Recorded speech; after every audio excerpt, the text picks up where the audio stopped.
அரசியல் நிலைத்தன்மையை வழங்குவதற்கும் ஒவ்வொரு சமூகத்திற்கும் பயனளிக்கும் ஒரு பொதுவான பொருளாதார திட்டத்தில் நாடு முன்னேறுவதற்கும் மலாய் ஒற்றுமை இன்றியமையாதது என்று ஹம்சா ஜைனுடீன் தெரிவித்துள்ளார்.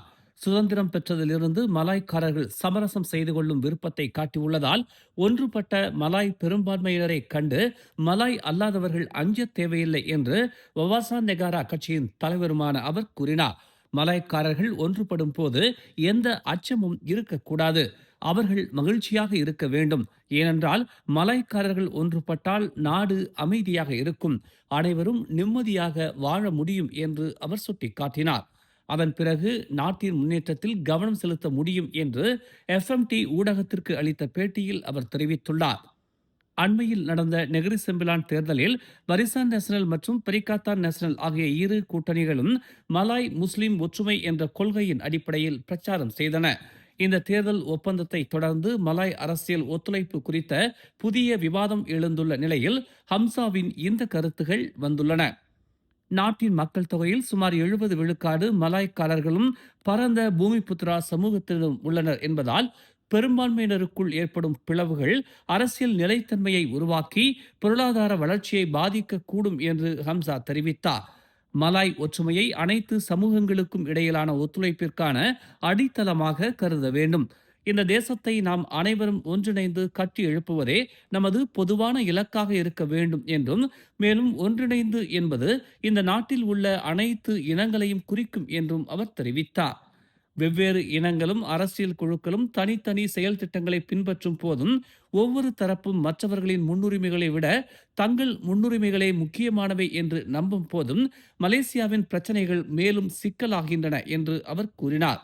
நாட்டின் எதிர்காலத்திற்காக பெரும்பான்மை மற்றும் சிறுபான்மை சமூகங்கள் ஒன்றிணைந்து செயல்பட வழிவகுக்கும் வகையில் நம்பிக்கையின் அடிப்படையில் ஒரு பொதுவான தேசிய செயல் திட்டத்தை வவாசான் நிறுவ விரும்புவதாக ஹம்சா தெரிவித்தார். நாம் ஒருவரை ஒருவர் நம்புவதுதான் மிக முக்கியமான விஷயம். பெரும்பான்மையினர் சிறுபான்மையினருடன் இணைந்து பணியாற்றுவதும் அனைவரும் நாட்டின் எதிர்காலத்தை பற்றி சிந்திப்பதும் முக்கிய செயல் திட்டமாக இருக்க வேண்டும் என்று தெரிவித்த அவர், மலேசியா ஒரே தேசமாக முன்னேறுவதற்கு ஒரு பகிரப்பட்ட தேசிய பார்வை அவசியம் என்றும் குறிப்பிட்டார். பழங்கள், காய்கறிகள் மற்றும் புரத சத்து நிறைந்த உணவுகள் உள்ளிட்ட சத்தான உணவுகளை உள்ளடக்கும் வகையில் சாரா திட்டம் விரிவுபடுத்தப்பட முன்மொழியப்பட்டுள்ளது. நேற்றைய தேசிய வாழ்க்கை செலவின நடவடிக்கை குழுவின் செயற்குழு கூட்டத்தில் இந்த முன்மொழிவுக்கு ஒப்புக்கொள்ளப்பட்டதாகவும் இது பிரதமரின் தலைமையில் நடைபெறும் பிரதான குழுவின் பரிசீலனைக்கு சமர்ப்பிக்கப்படும் என்றும் துணை பிரதமர் டாக்டர் அமாட் ஜாகிர் ஹமீடி தெரிவித்துள்ளார். அரசாங்கத்தின் உதவியானது வாங்கும் சக்தியை அதிகரிப்பது மட்டுமல்லாமல் ஆரோக்கியமான உணவுகளுக்கான அணுகலையும் மேம்படுத்துவதை உறுதி செய்ய இந்நடவடிக்கை அவசியம் என்று அவர் கூறினார். மாநில பாதுகாப்பை வலுப்படுத்தும் நோக்கில் அடுத்த 5 ஆண்டுகளில் கிரேட்டர் ஜொஹூர் பாரு பகுதி முழுவதும் சுமார் 5000 சிசிடிவி ஸ்மார்ட் கேமராக்களை ஜொஹூர் அரசு நிறுவ உள்ளது. கூடுதல் ஸ்மார்ட் சிசிடிவி கேமராக்களை நிறுவுவது பாதுகாப்பை மேம்படுத்துவதற்கான அரசின் முயற்சிகளில் ஒரு பகுதியாகும் என்று மாநில வீட்டு வசதி மற்றும் உள்ளாட்சி மன்ற குழுவின் தலைவர் டத்தோ முகமது ஜஃப்னி முகமது ஷுகோர் தெரிவித்துள்ளார். இந்த இலக்கானது கிரேட்டர் ஜேபி பிராந்தியத்தின் கீழ் உள்ள உள்ளாட்சி அமைப்புகளான ஜொகூர் பாரு மாநகர சபை, பாசிர் கூடாங் மாநகர சபை, இஸ்கண்டர் புத்ரி மாநகர சபை மற்றும் கூலாய் நகராட்சி மன்றம் ஆகியவற்றை உள்ளடக்கியது என்று அவர் கூறினார். அதிக ஸ்மார்ட் சிசிடிவி கேமராக்கள் நிறுவப்படுவதால் நகரவாசிகள், சுற்றுலா பயணிகள் மற்றும் பார்வையாளர்கள் பாதுகாப்பாக உணர்வார்கள்.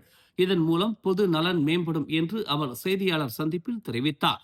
நெரிசலை குறைப்பதற்காக அதிக மக்கள் அடர்த்தி கொண்ட பகுதிகளில், குறிப்பாக நகர மற்றும் நகர மையங்களில் மாநில அரசு மேலும் பல ஸ்மார்ட் போக்குவரத்து விளக்குகளை நிறுவும் என்றும் ஜஃப்ரி தெரிவித்தார். பினாங்கு, ஜார்ஜ் டவுன், தஞ்சோங் பூங்காவில் நடந்த தொடர்ச்சியான வீடு புகுந்து திருடுதல், ஆயுதம் ஏந்திய கொள்ளை, அத்துமீறி நுழைதல் மற்றும் திருட்டு வழக்குகளுடன் தொடர்புடையவர்கள் என்று நம்பப்படும் இருவரை காவல்துறை கைது செய்துள்ளது. சந்தேக நபர்களான 29 வயது இருவரும் நேற்று காலை 8:45 மணி மற்றும் 10:05 மணிக்கு மாச்சாங், புபோக் மற்றும் புக்கிட் பத்தாஜாமில் உள்ள ஜலான் பெர்டா திமூர் ஆகிய இடங்களில் தனித்தனியாக கைது செய்யப்பட்டனர்.